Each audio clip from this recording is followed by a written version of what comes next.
how you started all this? Like you were working as CEO for SRIX. You started. I heard that you studied B-commerce, bachelor's of B-commerce.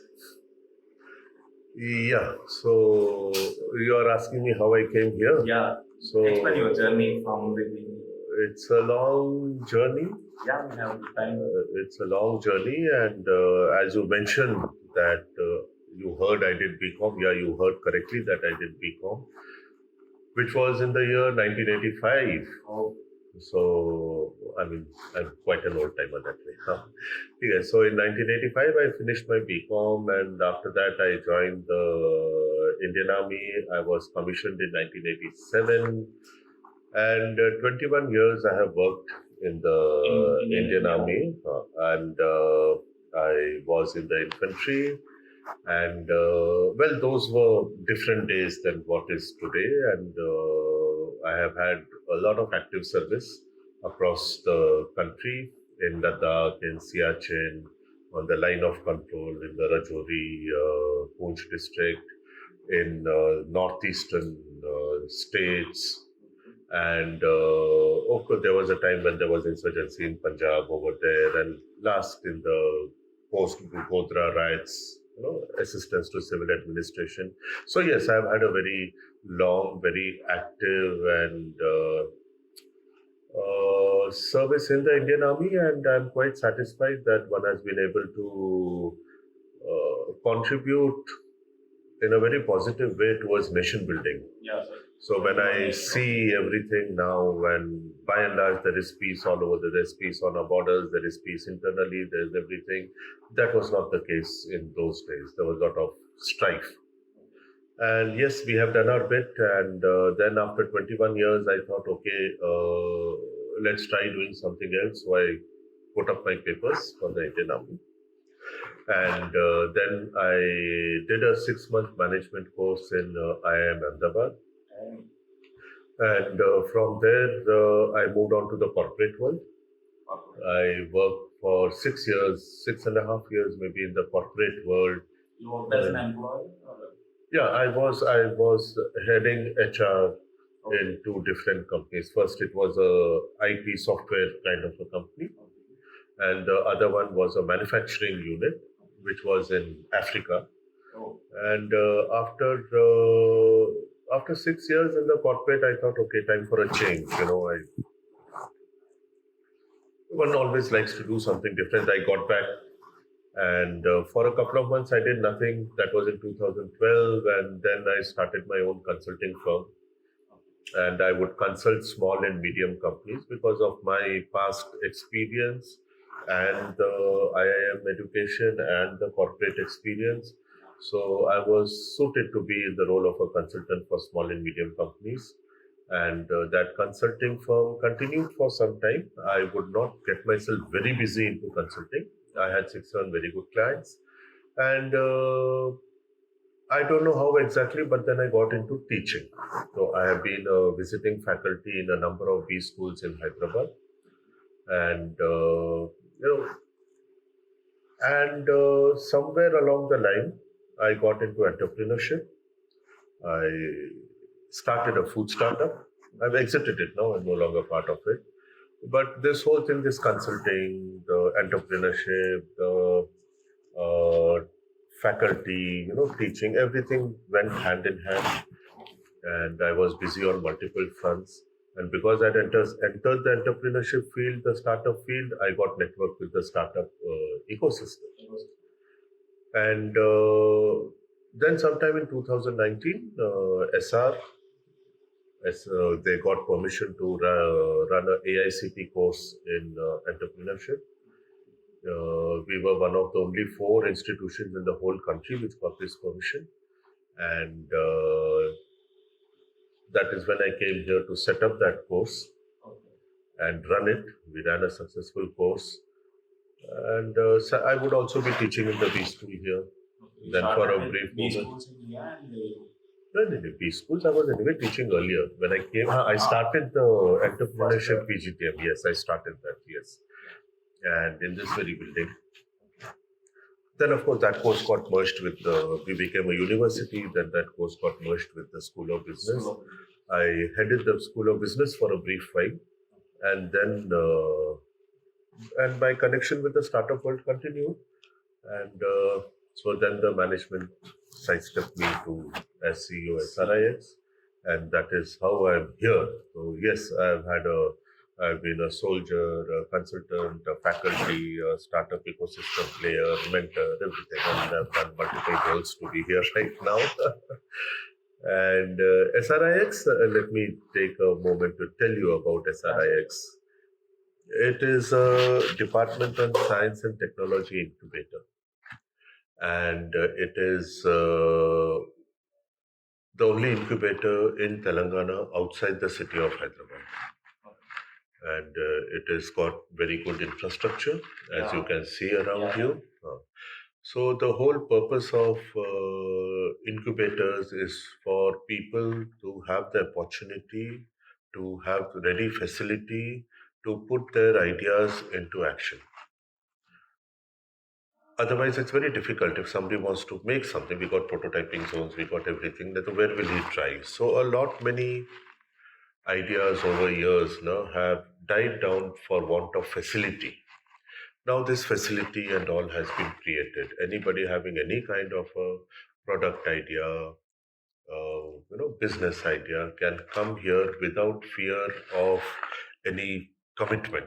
Try it out. If it works, then we take it till launch. Take the first step. Oh, you take the first step here without fear of where is the money, where is the everything is here. Okay. That all the resources are here, all the money is here, mentoring is here, idea should be there, the support, the legal, financial support system is here, everything is here. And so very with a very free mind, people can come and can give shape to their ideas. If it doesn't work, it doesn't work. It's all right. We are not holding that against you. We are not telling you to pay money, nothing. So at least the person will have the satisfaction that I had an idea, I tried it, it has worked, so I'm good now. It has not worked, it's okay, at least I gave it a try. No regrets. No regrets. That regret that I never got an opportunity, that doesn't happen. So it's created an opportunity for everyone here. Yes, I mean, I have created, no, I am just a person here who's, I'm kind of intermediary. Opportunities, obviously, all this is created by the vision of the government.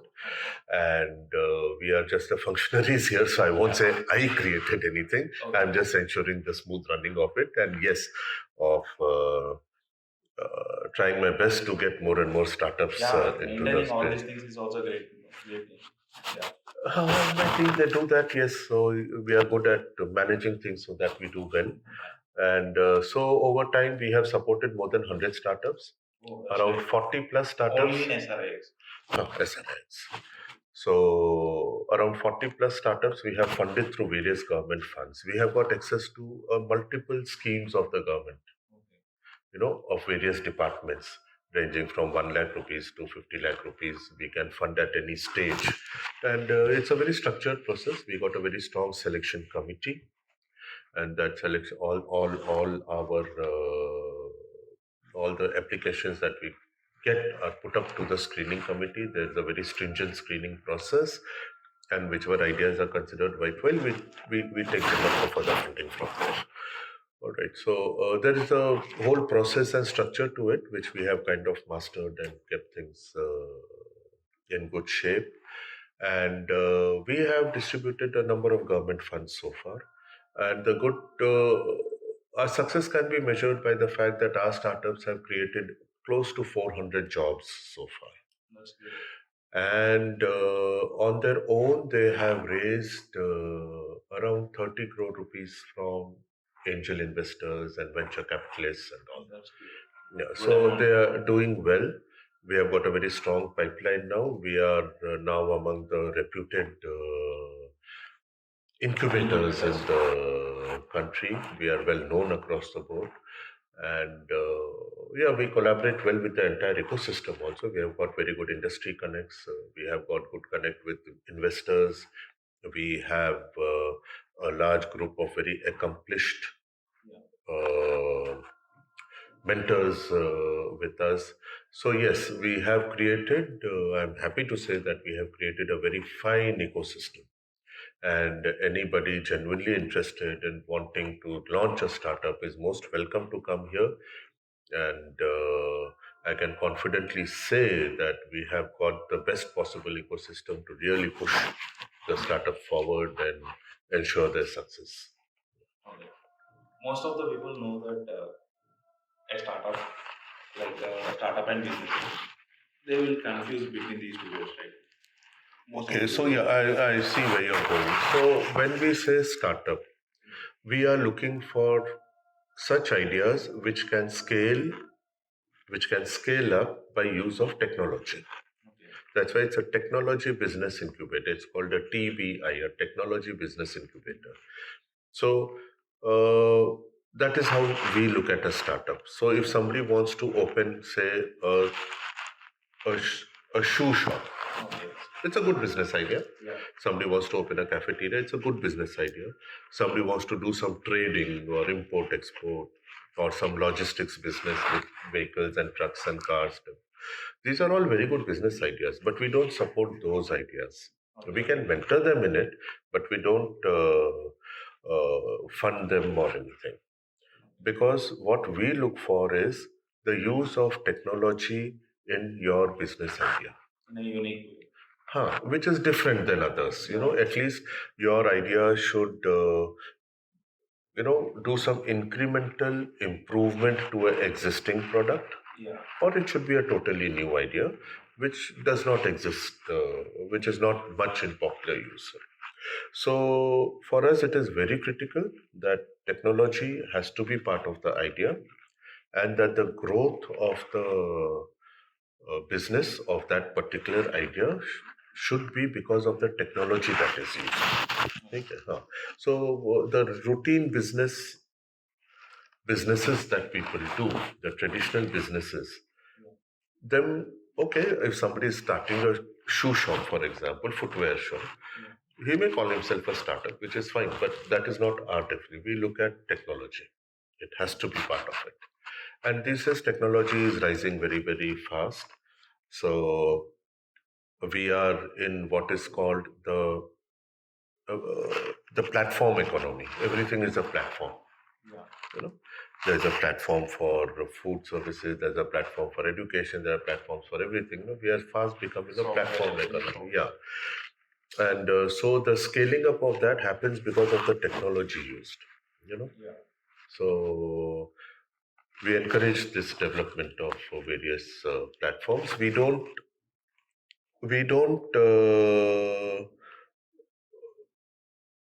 and we don't like to support copycat ideas, Okay. Yeah. which is already existing. So I am also doing it. We encourage people to think of something new, because that is the whole purpose. Innovation is a big purpose over here, and it is a challenging task for people. But then there are sufficient. We are a large country. There are sufficient people with a lot of ideas, and we are happy to support. Yeah. And like how many startups or people like got into the market and they started this selling their products or services? I'll put it close, 15 to 18. 15 to 18. They're already selling, they're filing their returns, they have generated employment. Some of them have been winning awards in various events. That means they are well recognized to be good startups. And we have a healthy pipeline of startups also whose products are getting developed now. So they are at various stages of testing. Their in-house testing and a bit of beta testing outside. So yeah, shortly in the next 2-3 months, we'll have at least 5 or 6 more who would have entered the market. Even after entering into market, the support will be there from SRIX. Yeah, all the time, because once they enter the market, later on they look for more funding because they need to grow. We support them by way of opportunities to expand their markets. We give them new marketing channels.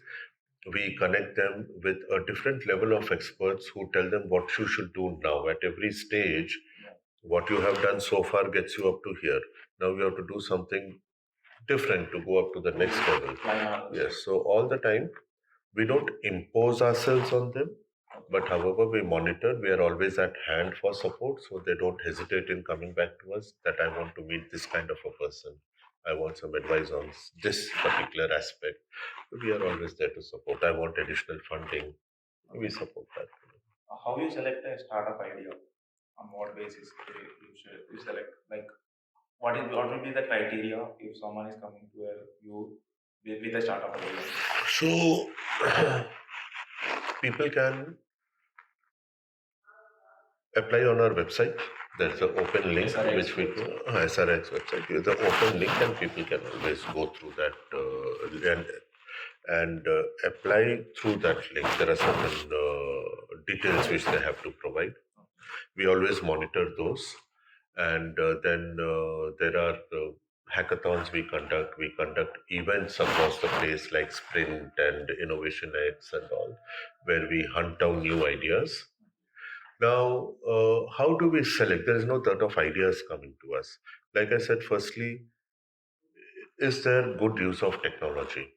Now, if somebody says, I will make a e-commerce marketplace, we are not very keen on supporting that. There are lots of e-commerce marketplaces and you don't really require our support to do that. Yes. That can be Like done. E-commerce, no, like Amazon is an e-commerce store. Yeah. So now suppose you come and say, I'll start something similar to Amazon, I'll not be very keen on supporting that because I know it's a copycat idea. Yeah, it's a copycat, like with different things. Yeah. Now in that, when you do a different thing, like we have got some startups who's gone into real estate service provider. Yeah. So the idea is the same, but he's put a difference to it. Yeah. So that's, and he's a student startup of ours. So that we are supporting full fledged. We have funded him also. Yeah. Idea can be reference, like existing businesses can be references. Yes, absolutely. See, you got to see, somebody around 15, 20 years back, one technology was developed and perfected. What was that technology? The ability to do a online transfer through your mobile phone in a very safe and secure manner. Yes. When that was perfected, now everybody is using it, no? All platforms are using it. Your Amazon, Flipkart, Uber, Big Basket, Swiggy, telephone bills payment, UPI bills payment, every payment. So everybody is using it. Yes, sir. You know, but everybody is using it in a different way. So that one idea is being used. But if somebody wants to start the same thing again, then they are welcome to start it. But we as a business incubator look at generating new ideas. Not that you are just replicating old ideas. That does not suit the purpose. Yes, sir. Like how to, like how an idea should be there. Like if you want, for suppose I'm a person and I want to start a startup. Have an idea but don't have skill. So there are multiple things. One is we look at the business idea, whether there is technology, whether it is scalable, it is doable, and I don't sit as the sole judge on it. Like I said, we have a screening committee, and they consist of software experts, they consist of finance people, they consist of marketing experts, they consist of finance. So there's a multiple domains screening committee we have which consider idea in its totality, and they say, okay, let us go ahead, let us support this. Okay, now that is the idea pursuit. Then they say, who's this who's this person or team that is proposing? Does she or he have those skill sets to take it forward? You know, now you may come up with a very good idea of some application which will do XYZ. Achha, are you an app developer? No. Matlab, you know nothing of the technology, but you have an idea. Then we would encourage you to get somebody on board as a co-founder who knows to do that. We want that person. So we see the skill sets and the ability of the person who's proposing the idea. That is also a very important aspect. You know, and if the idea is good and the skill set is there in the people who are proposing, then we kind of take it forward. But for us, the team is very important because finally, whatever is the idea, if it is your idea, you need to implement it. So we would like to see whether you are capable of implementing it or not. like you are investing some money on us, and you are supporting, you are giving resources, everything. At the same time, we want to check our capabilities. Yeah, I mean, we will support you in enhancing your capabilities, Okay. but a 10-minute interaction with the startup founder who's proposing the idea gives us a fair insight into his abilities. Yeah. And we don't expect them to be perfect because usually they are very young, Yeah. but then they should be welcome to listening to ideas. They should be open to coaching by the mentors. Yes. All these factors matter because a young startup usually comes, they fall in love with their idea. Sir, I've got this very nice idea. So then the mentors will tell him, "Ki, okay, this may not work. Why don't you tune it like this?" Or, "Oh, they are so reluctant to listen." They don't fall in love with your idea. The other people are experts in the field who are trying to mentor you. Please be open to listening to them. Usually people are, but you do find one or two people who are just not open to listening to any other idea. Yeah. So that creates a bit of an issue, but it's all manageable, not a major thing. Like, let's say some people with creative mind, they are capable of doing some new inventions or something, like they're capable of creating some new ideas. What they should have in their hands to satisfy you? So I have some startup, maybe outside you might meet these guys out there who are creative. Yeah. They keep coming up with some idea or the other. Yeah. Okay. Not all the ideas are workable, Yeah. but we don't discourage them. We just say, okay, see how you can use this for a better purpose or for a different purpose. Can you find another use case for the same idea? And there are creative people who want to get into the startup world, but they don't know where to start. Yeah. We keep them with us. They come to us every day. We keep talking and brainstorming. Okay, how about this? How about changing it like this? Till some kind of a idea forms up in their mind. It is not that you should come with a very definite. Most people come with a very definite idea, but then there are other people who want to do something, are well skilled, but are not yet sure what to do. Yeah. Them also we support. It's not that they are doing, they are sitting here. They help us, they interact with us, they see the other startups. Then some ideas start forming in their mind. Okay, this can also be done. This can be done better in this manner. They will then form their ideas. We do that also. So, if a person is skilled, he is enthusiastic about doing it very genuinely, but he doesn't have an idea. It's all right. He'll get his idea. Just be here, be part of us, be part of the ecosystem, meet Stay active people. and stay connected. Now, stay connected. Some idea will. Okay, that's great. Like, for a people outside, let's say in SI University, there are a lot of students who are skilled, creative, and they get some random ideas in their mind. And what they should have, like, they should prepare a PPT about that, or what perspectives the PPT should be, and what accepts, what are the base factors they should involve in that PPTs or presentations or documentations. Yes, we encourage people to present their idea through a PPT because it gives them clarity of thought. Yeah. All the vague ideas in their mind, they get concised into something constructive. If you make 2 to 3 slides, what we ask for in the PPT is what is the problem you are addressing, what is your solution to that problem, what is the solution that you are proposing. These are the two main things. Subsequently, they do try to give out some business plan and everything and all, which we don't really pursue critically because they're young. They really don't. That is where we step in to give them a proper business plan and everything. Basically, are you very clear about the idea that about the problem that you are addressing? And if you are, what is the solution that you are proposing? And a brief about the solution. What technology are you using? What product are you making?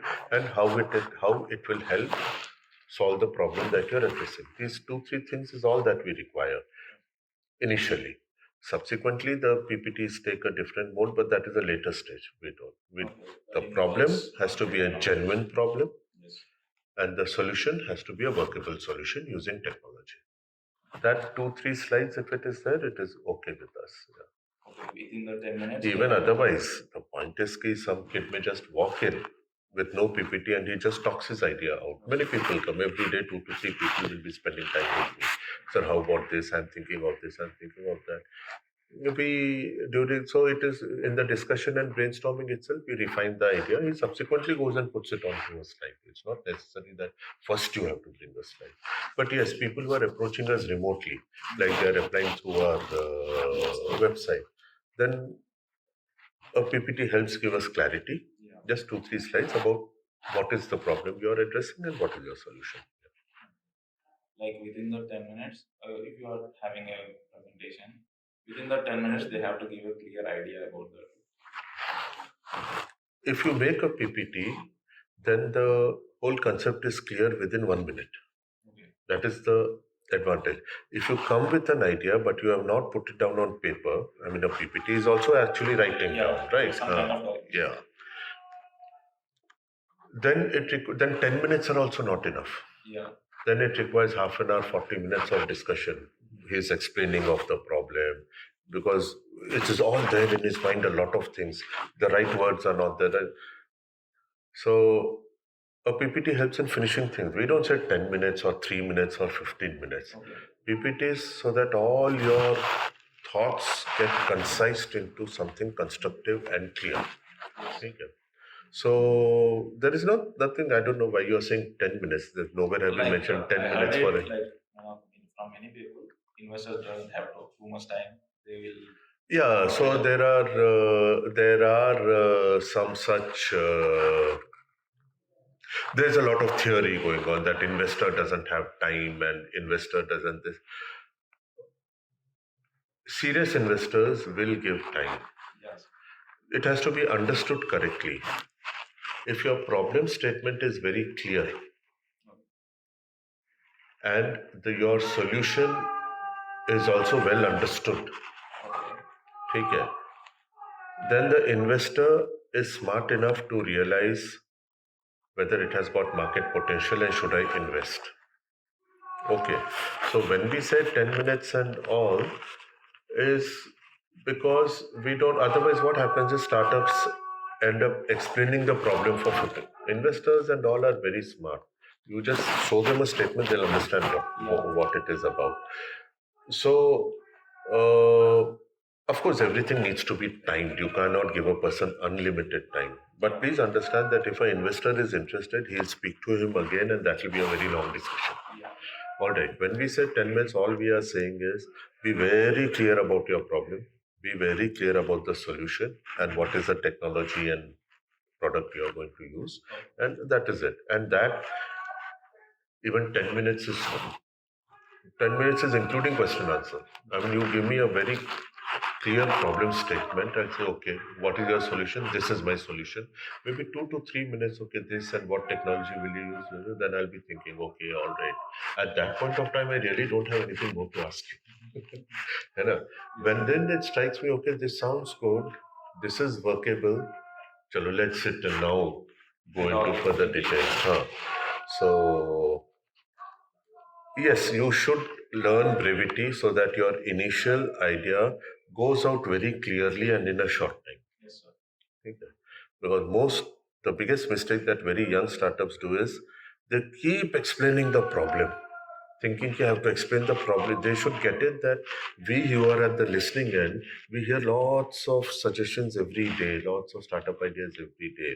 Yes, Don't keep explaining the problem to us. One sentence and we get it what you're trying to do. Okay. So just to prevent them from going on and on, we try to put the time limit over there. But his first 2, 3 slides or opening 2, 3 statements make sense. And that is good. Then you don't even need the 10 minutes. Then we know that we have to take him offline and speak to him separately.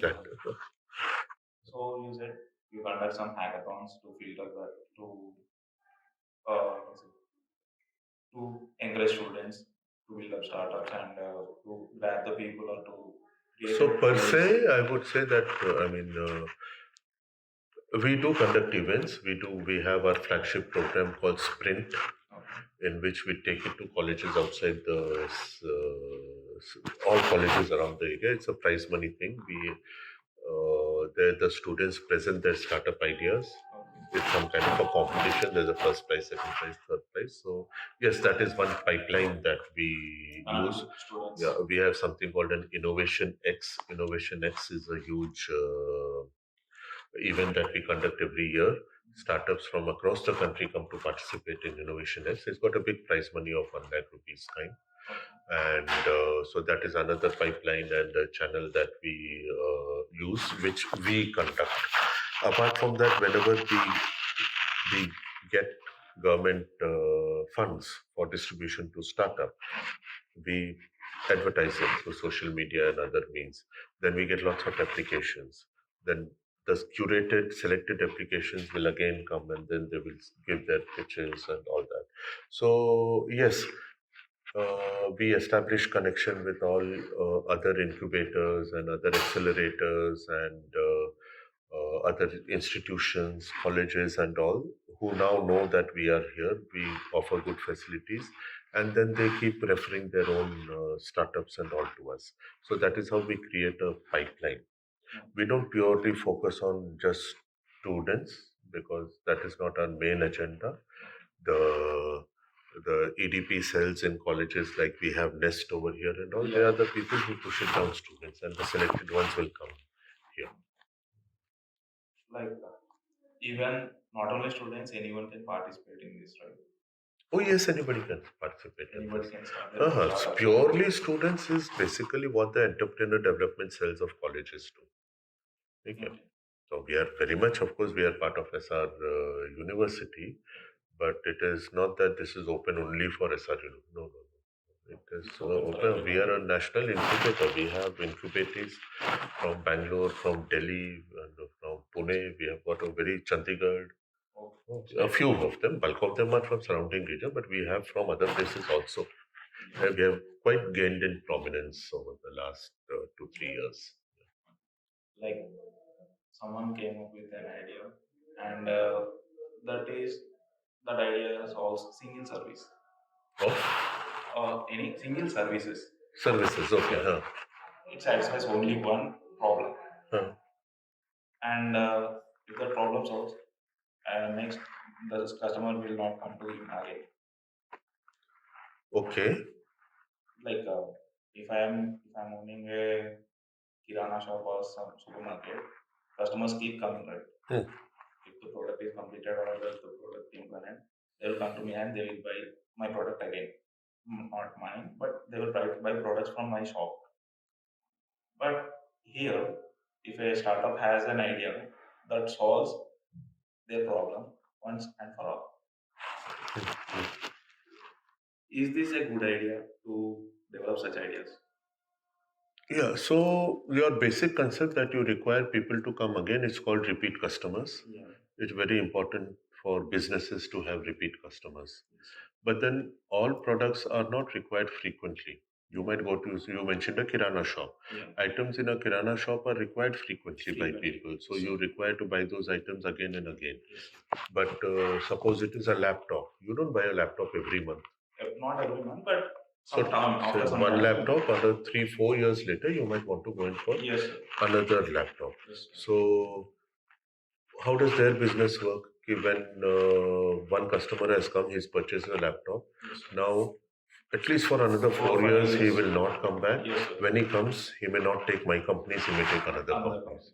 You know? So they also run because it is the size of the market. If these are one-time solutions, okay, then the size of the market has to be very, very large. You cannot stay in a localized place. A Kirana shop can stay in a localized place, and these customers will keep coming again and again to him. But if it is a product based thing like a laptop, a long standing product like a mobile phone, then you cannot sell it locally and hope that every month people will buy. So then you have to address a larger market where people with the need for a mobile phone or a laptop, there are more people to address. So every day you will keep selling because you're addressing a larger market. So both business models work. Either you are addressing a small localized market for high turnover, or for a slow turnover product, you are addressing a very large market where still because of the size of the market, everyday sales are happening. Well, it's a matter of, so the business model varies. A kirana shop doesn't have to bother about supply chain, ki where all he just gets goods to his shop and people come to his shop.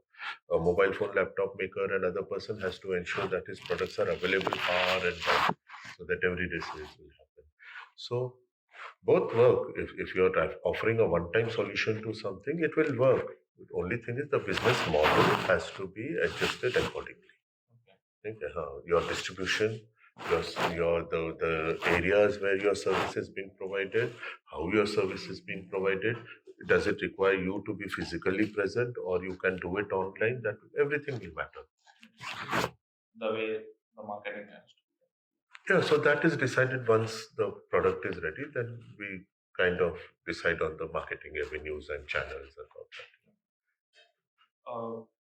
some startups if they are creating new shoes with new technology, let's say shoes, they are trying to come into market, but there are already bigger companies who single-handedly own the markets. This is a difficult thing for this small brand, right? For a startup to enter into a market which is already in. Yeah, I'm getting what you're saying. As you have taken the example of shoes, let me stick to footwear. We keep getting, there are two, three aspects to it, so allow me a bit of time here. We do keep getting startups. He says, sir, I will fix a GPS in the shoe. So we'll know. Now, there is technology. GPS is a technology. Yes, yes, and he wants to fit it in a shoe. But what is the purpose? Yeah. Why do I want a GPS in my shoe? So people get carried away with their ability to handle technology.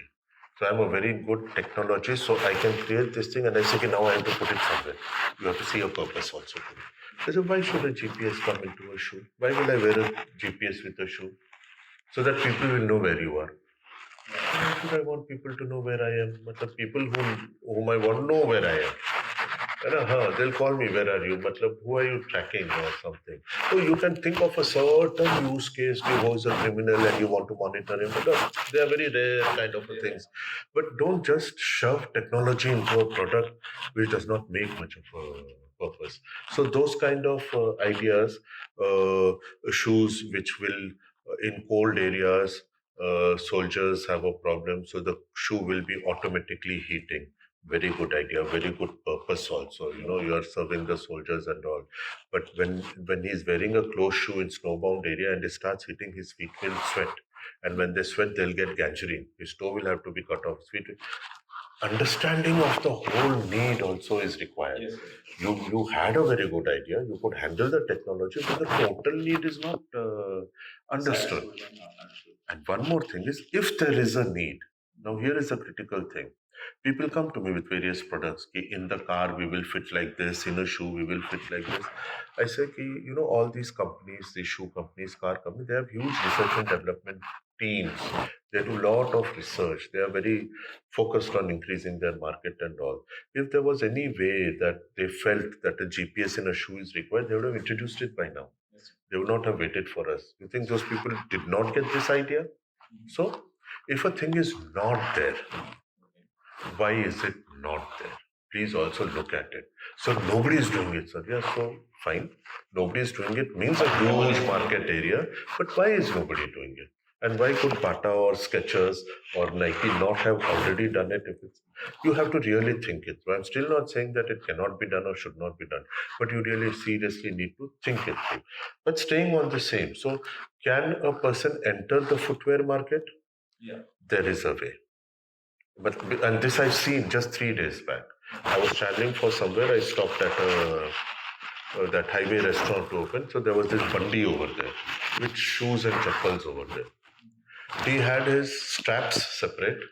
He had the sole separate. Different colors, different combinations. Different types of straps, different colors of strap, different soles. So you just go and tell him what size, say 8 size. Okay, madam, please choose what color sole and what color strap you want. Mix and match. Then and there. You say, okay, give me yellow this and pink that. Okay, he takes that. He's got a small machine. Tap, tap, tap, करके दे देता है. I found that a very nice idea. Yeah.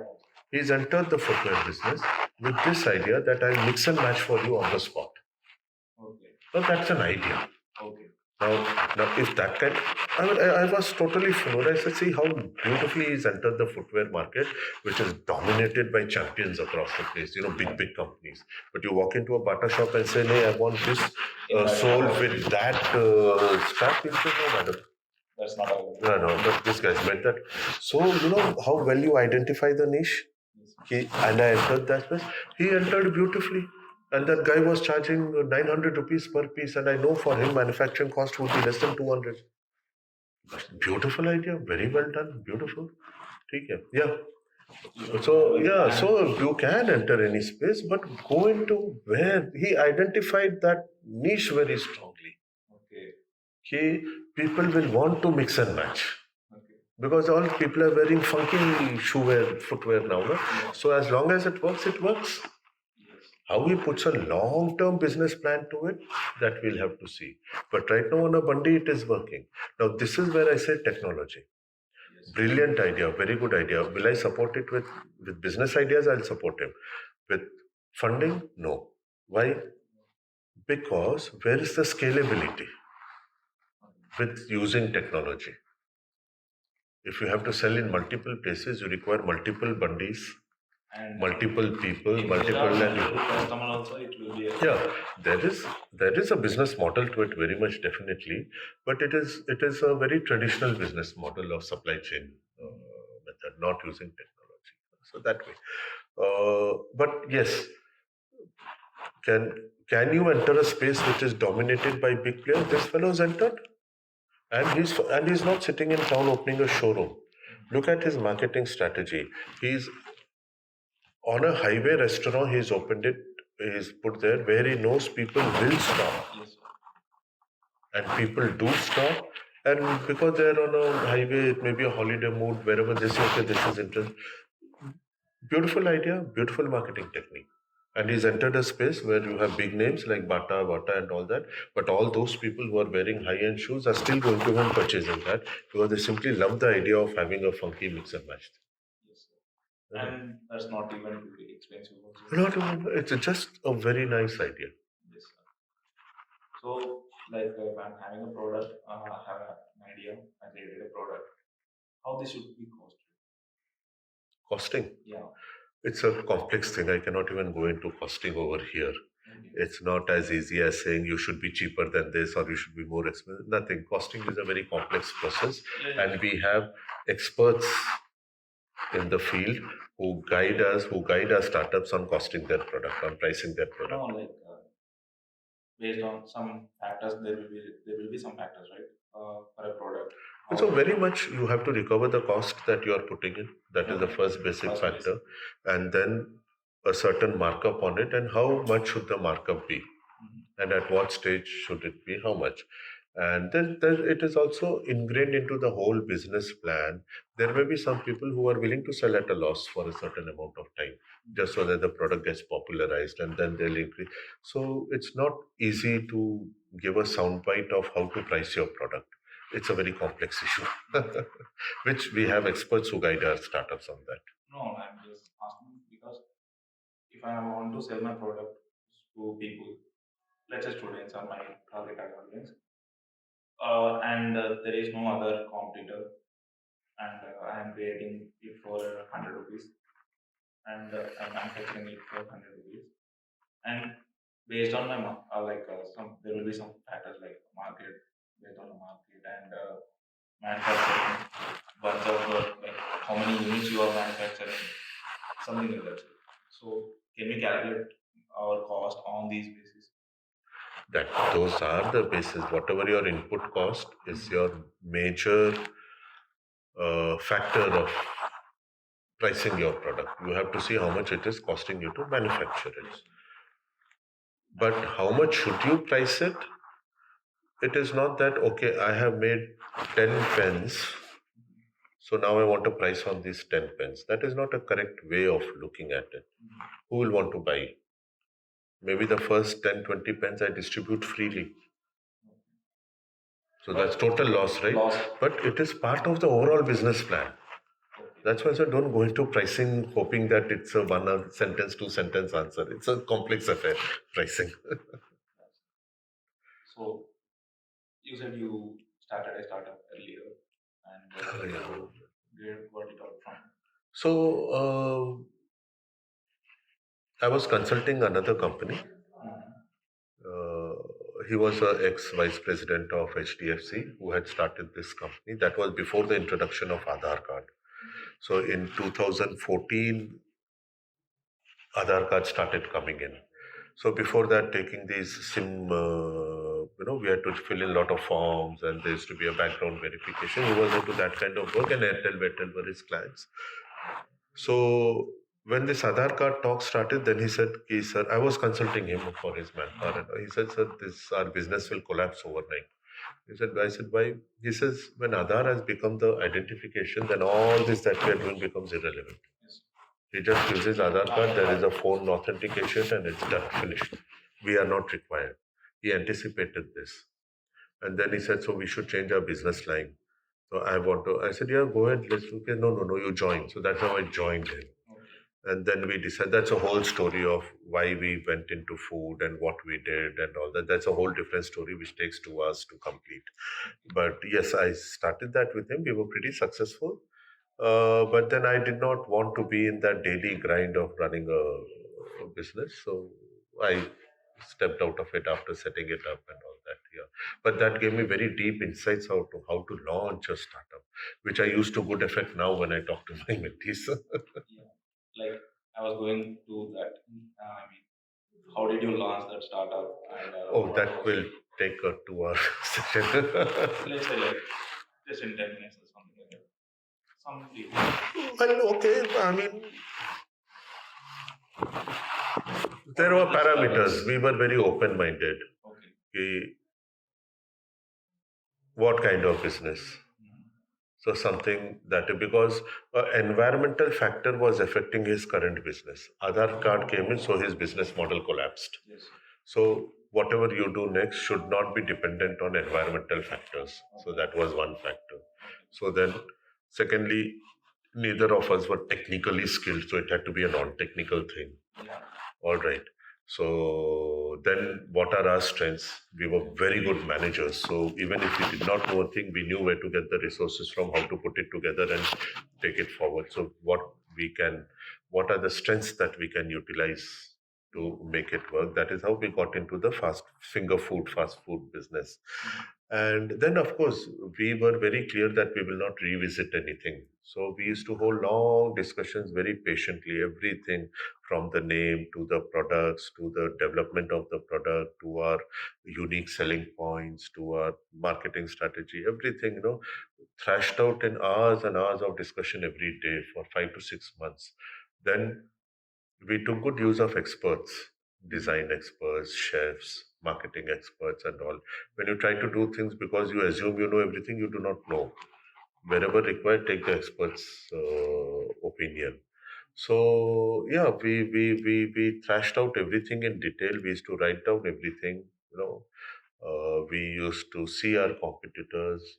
Coffee, a lot went into it till the whole thing was put in place, and all those hours and hours of discussion. That with which I also tell my startups now: don't be in a hurry for anything. Even the simple thing, please thrash it out. Don't decide on one thing now and then after 3 months say, why are we doing this? We should have done it the other way. No, then you are going round in circles without actually moving forward. Once you have come to a considered decision, okay, this is the shape of the product, then it is there. Or this is the color, or whatever it is. Don't keep revisiting things later. And if you don't give it due importance at the planning stage, you will always keep revisiting the whole So thing. focus from the start. For Focus. every small thing, stay very focused. Take all the opinions you want to take and arrive at a decision. And after that, stick to your decision. Don't go revisiting everything all the time. Otherwise, you'll never move ahead. You'll only go around in circles. Like well, before starting, you went through all these discussions and Oh, for months, for almost 5 months. yeah. Every day, for 5 months, for every day, 6 to 7 hours of discussion of point by point, bringing experts in to join in the discussion, arriving at your product, your market fit, your designing, your packaging, your pricing, everything. So that was a wonderful experience. Yeah, absolutely. And planning has done, and you were good to start. After starting, I can say you have faced some problems, right? After starting, what problems did we face? We did not face much problems after Like starting. customer screening.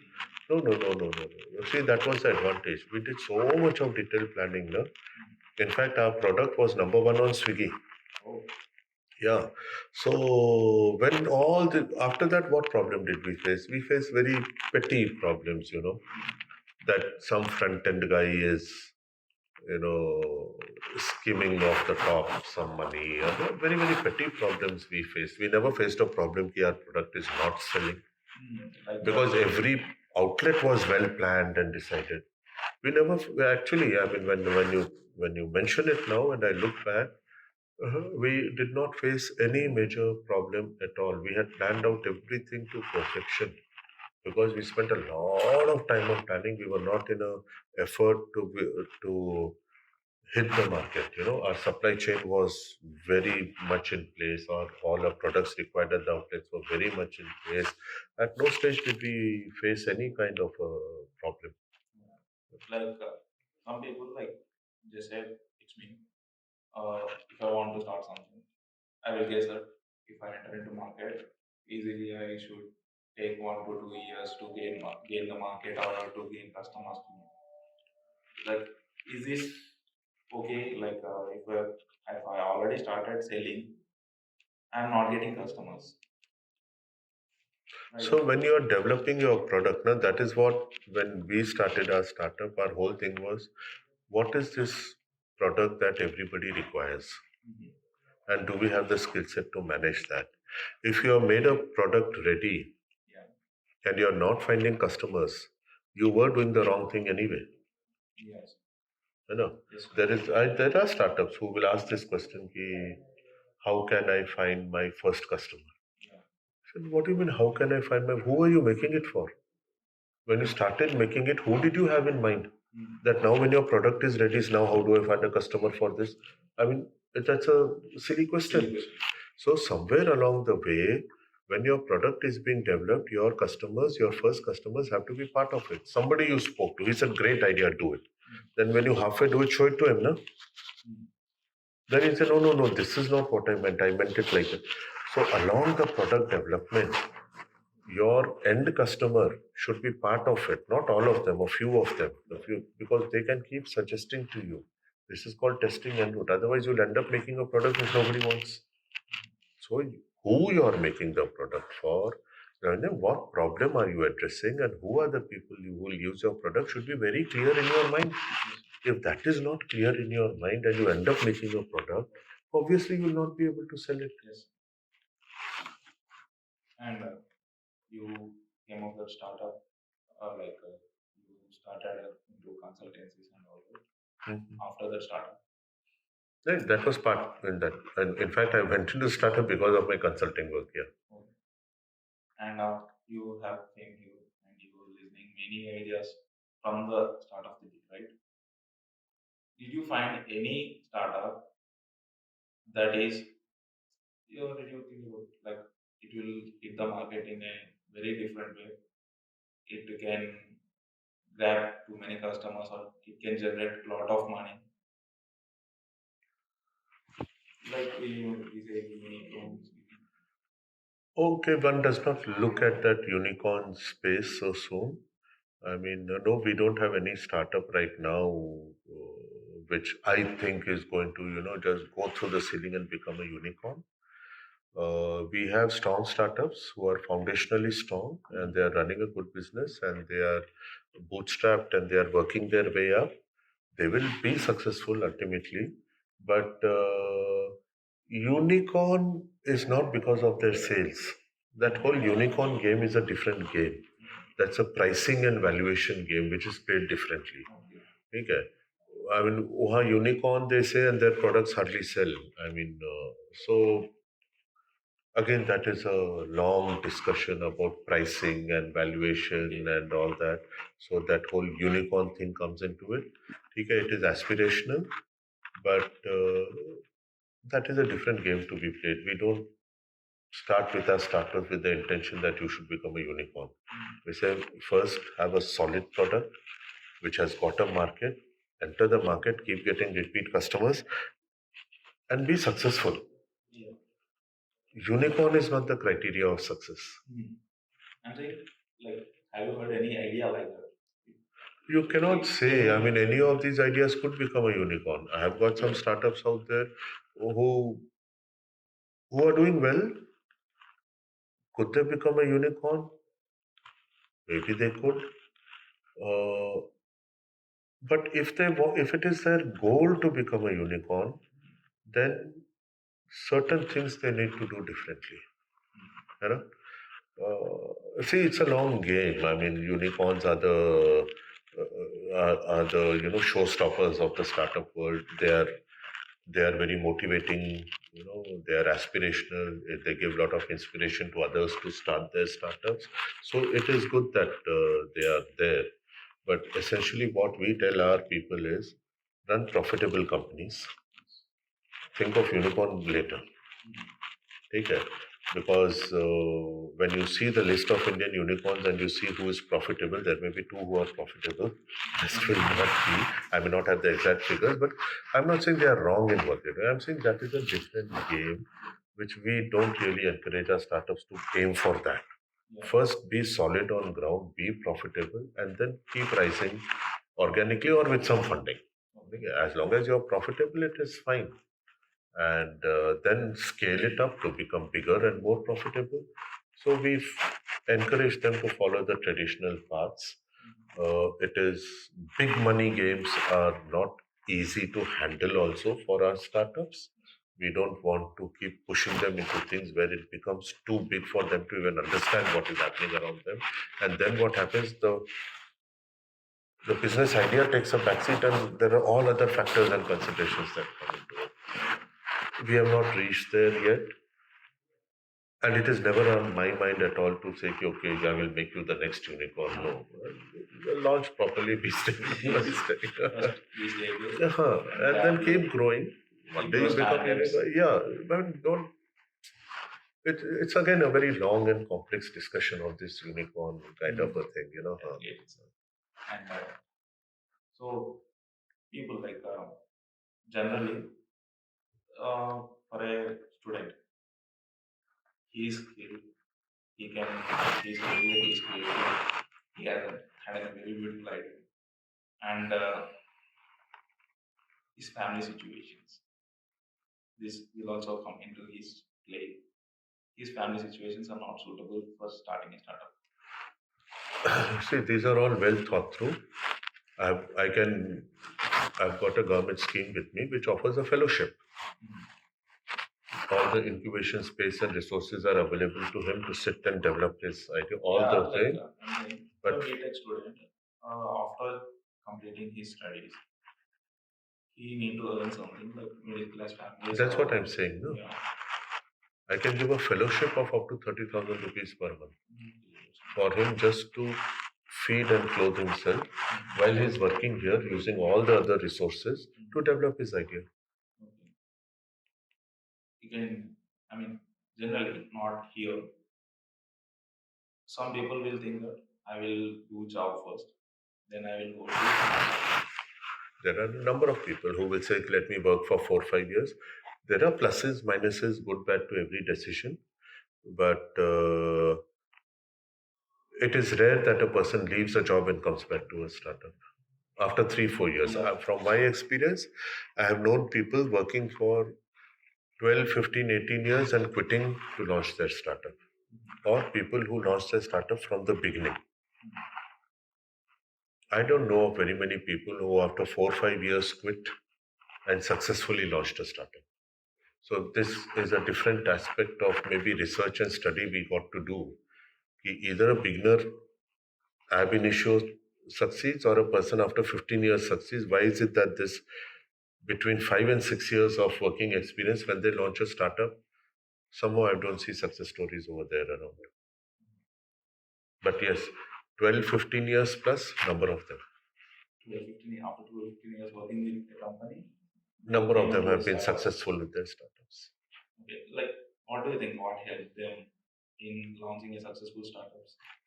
Essentially, experience. Experience with working. Hey, there have been other people with 2 to 3 years, I know, but then they have a very strong, solid experience with them, the nature of work that they were doing and all. See, what is the nature of work you were doing matters. Now, if you are going to join a IT company to do a, low hanging fruit kind of a job, which does not require much mental skills, which is a very repetitive thing. After 3 weeks of training, you are thrown over there, and your work is not really, it is a low end work, let us put it over there, and you keep doing that for 3, 4 years. And in that 3, 4 years, because it's an IT company and all, they praise you too much about what you are doing. They call you a champion, they call you a leader, they call you all kinds of best employee and all those things. They give you a different perception about what you are. And then you leave that and hit the world, you are lost very seriously. Okay. So maybe that is a reason. Maybe that is a reason. And these people, after 12, 15 years, when they have held genuinely higher levels of leadership, they are doing more important work. They understand market needs better. They understand their strengths and minuses better. They are financially a little more stable. Could be multiple factors which they do that. Yeah. And is it good for a student or someone to start 2 to 3 tasks at a time? Like, I'm also, I mean, they come, so there are students, yesterday they came to me, he got 3 ideas. I told him to drop one and work on two. Okay. He said, which of them? I said, you work on both. I mean, where is the harm in working on both? You work on both. Student, it's a student. So he has to find his time and space. Yeah. He have to complete his studies also. Right? So then don't do it. I mean, so there is a lot of space provided. Where are your final year, final semester students? They're at home. And Why they can't work on something here? So what do you mean they are students? You should have the will and you should have the desire and the passion to do it. You will automatically come here. Even you will find time every time to come here. We don't shut shop. If you want us to stay open till 11 o'clock at night, we'll be open. Like, I think I covered everything. But is there anything you want to tell who are willing to start a startup? So I would say ki stop living a life of design.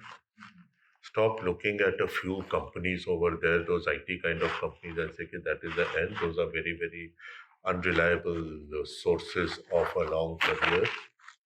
So that is, living a life of default. I mean, so many people do BTech because everybody is doing BTech. He never had a purpose to do BTech also. After that, kya dekhta hai? I have to go to Gachibowli and get into one of those big companies. Okay. What happens after 3 years in those big companies doing low-end jobs? That is when, point is that just try to lead a life of design. Don't lead a life of default. Try it once. Everybody doesn't become an entrepreneur. Everybody doesn't become a successful startup founder. But now with these kind of facilities and resources available, give it a shot. Give it a shot. Why not? I mean, you can put many fancy words to it. The road less traveled,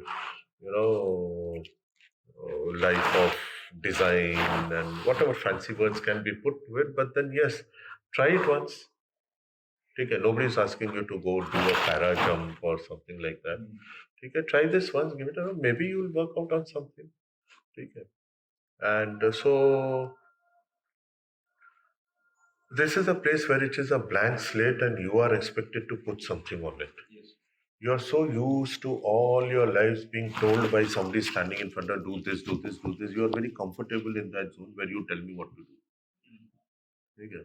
The minute an empty sheet is put in front of you and do whatever you want, Yeah. suddenly we are very lost. Don't know where to start. Don't What know to where to start. start. So here is an empty sheet. Do whatever you want. We don't judge you, Mm. and we don't hold anything against you. Yes. But please try. Give it a try.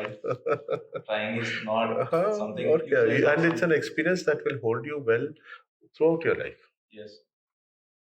So like nowadays it's a hot topic called recession.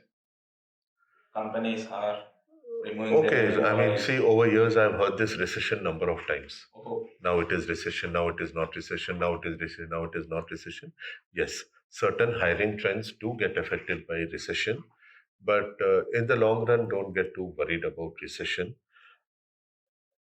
What I would tell people is, I mean, what use are you to me? yes. Let's be very clear on that. Yes. Don't say, sir, employ me because I've done my BTech, I've done my MBA. Mhm. Degree based employment will give way to skill-based employment. Shortly, that the trend will come, maybe under 4, 5, 6 years, but that is the coming trend.